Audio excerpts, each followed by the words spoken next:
Hello friends, എല്ലാവർക്കും നമസ്കാരം. നമ്മുടെ ഇഷ്ടപരമ്പരയുടെ നാളത്തെ പുതുപുത്തൻ വിശേഷങ്ങളിലേക്ക് ഏവർക്കും സ്വാഗതം.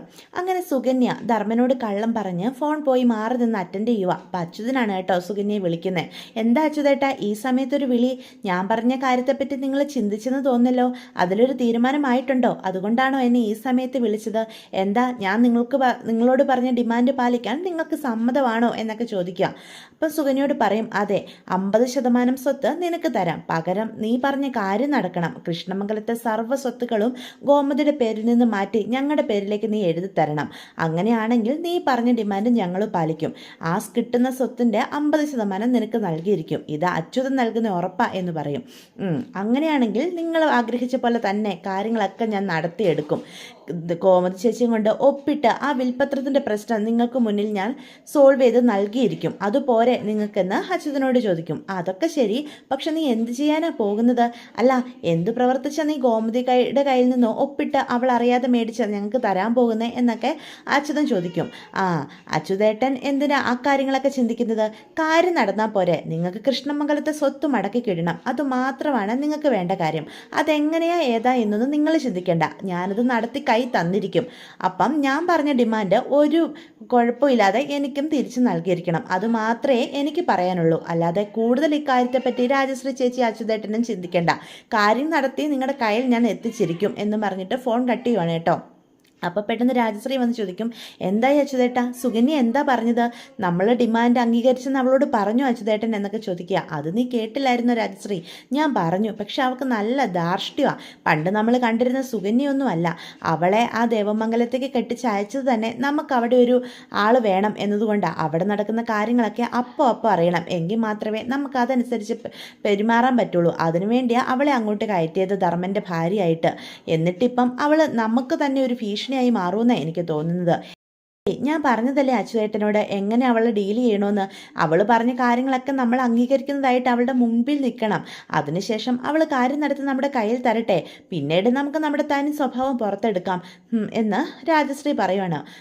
എനിക്ക് തോന്നുന്നില്ല രാജശ്രീ, അവളുടെ മുന്നിൽ നമുക്ക് അധികം അങ്ങനെ കള്ളത്തരം കാണിച്ച് നിൽക്കാൻ പറ്റുമെന്ന്. അവൾ കാഞ്ഞ വിത്ത. ശരിക്കും പറഞ്ഞാൽ ഞാൻ കഴുത്തിലെടുത്ത് ചുറ്റാൻ പോകുന്ന ഒരു സർപ്പമാണോ അവളെന്ന് പോലും എനിക്ക് സംശയമുണ്ട്. അതുകൊണ്ട് നീ ഈ പറഞ്ഞ കാര്യങ്ങളൊക്കെ നടക്കുമെന്ന് എനിക്ക് തോന്നുന്നു. ഒന്ന് പോ എൻ്റെ അച്ചുവേട്ട.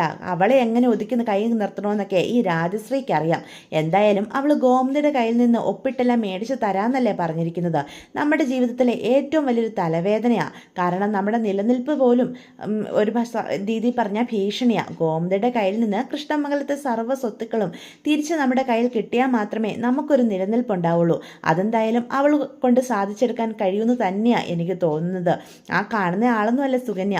അവൾക്ക് നന്നായിട്ട് അഭിനയിച്ച് നിർക്കാനറിയാം. അതുകൊണ്ട് എന്തെങ്കിലും കാണിച്ച് ഗോമതിയുടെ കയ്യിൽ നിന്ന് സർവ്വ സ്വത്തുക്കളും അവൾ വാങ്ങിച്ചു തരും.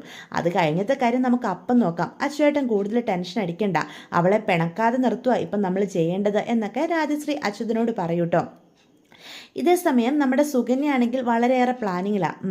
എന്തായാലും രാജശ്രീ ചേച്ചിയും അച്യുതേട്ടനും ഞാൻ പറഞ്ഞ ഡിമാൻഡുകളൊക്കെ അംഗീകരിച്ച സ്ഥിതിക്ക് ഇനി ഞാനും എന്തേലും കാര്യങ്ങളൊക്കെ മുന്നോട്ട് കൊണ്ടുപോകണം.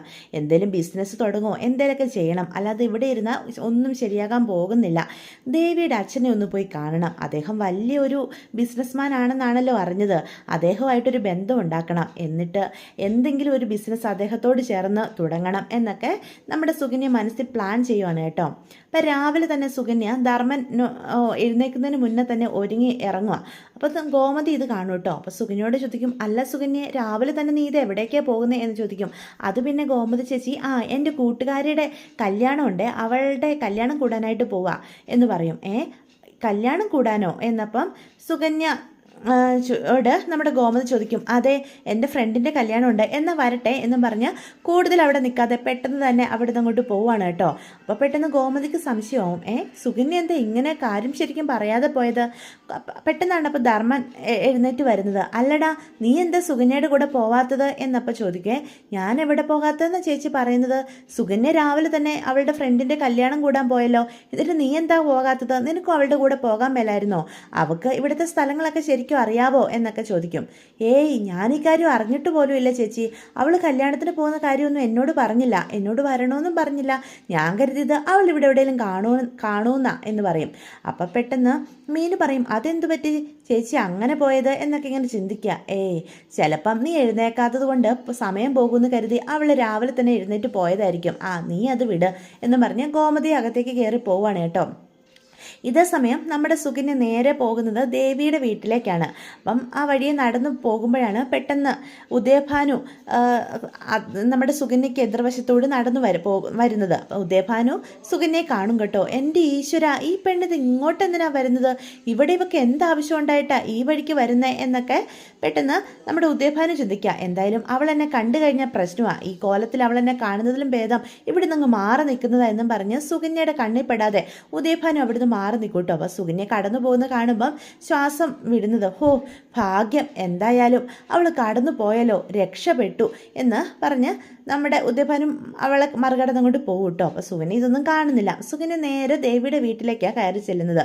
അപ്പം ദേവിയുടെ വീട്ടിലേക്ക് ചെല്ലുമ്പം ഗേറ്റ് വെച്ച് തന്നെ സ്ത്രീകല സുകന്യ വരുന്നത് കാണും. അപ്പോൾ പെട്ടെന്ന് അകത്തേക്ക് കയറിപ്പോവാ. ഈശ്വര, ഈ ഉദയേട്ടനും ഇവിടെ ഇല്ല, ഈ പെണ്ണ് എന്തിനാ ഇങ്ങോട്ട് കയറി വരുന്നത്, ഇവൾ ഇങ്ങോട്ട് വരുന്ന കാര്യമൊന്നും ദേവി പറഞ്ഞില്ലായിരുന്നല്ലോ എന്നൊക്കെ സ്ത്രീകല പറയുക. എന്തായാലും എന്നെ ഈ പേക്കോലത്തിൽ കണ്ടു കഴിഞ്ഞാൽ ഞങ്ങളുടെ എല്ലാ തരികടകളും പൊളിയും, പെട്ടെന്ന് പോയി ഡ്രസ്സ് മാറി വരാം എന്ന് പറഞ്ഞ് സ്ത്രീകൾ അകത്തേക്ക് പോയി നല്ല ഭംഗിയായിട്ട് ഒരുങ്ങി ഇറങ്ങി വരും കേട്ടോ. എന്നിട്ട് സുകന്യ കോളിമ്പൽ അടിക്കുമ്പോഴത്തേക്കും പെട്ടെന്ന് വന്ന് വാതിൽ തുറക്കുകയാണ്. ആരിത്, സുകന്യമോളോ, സുകന്യമോൾ എന്താ ഈ വഴിക്ക് എന്നൊക്കെ സ്ത്രീകളെ ചോദിക്കുക. അപ്പോൾ പറയും, അത് പിന്നെ ആൻറ്റി, ഞാൻ സാറിനെയും ആൻറ്റിനെയും ഒന്ന് കാണാനായിട്ട് വന്നതാ എന്ന് പറയും. ഓ, ഉദയേട്ടനെ കാണാൻ വന്നതായിരുന്നോ, കയറി വാ, അല്ല ഈ വീട്ടിലേക്കായിട്ട് തന്നെ വന്നതാണോ എന്നപ്പം സ്ത്രീകളെ ചോദിക്കും. ഏയ് എനിക്കിവിടെ അടുത്തൊരു വീട്ടിൽ വരേണ്ട ആവശ്യം ഉണ്ടായിരുന്നേ, അപ്പം ഇവിടെ ഞാൻ കയറിയതേ ഉള്ളൂ എന്ന് പറയും കേട്ടോ.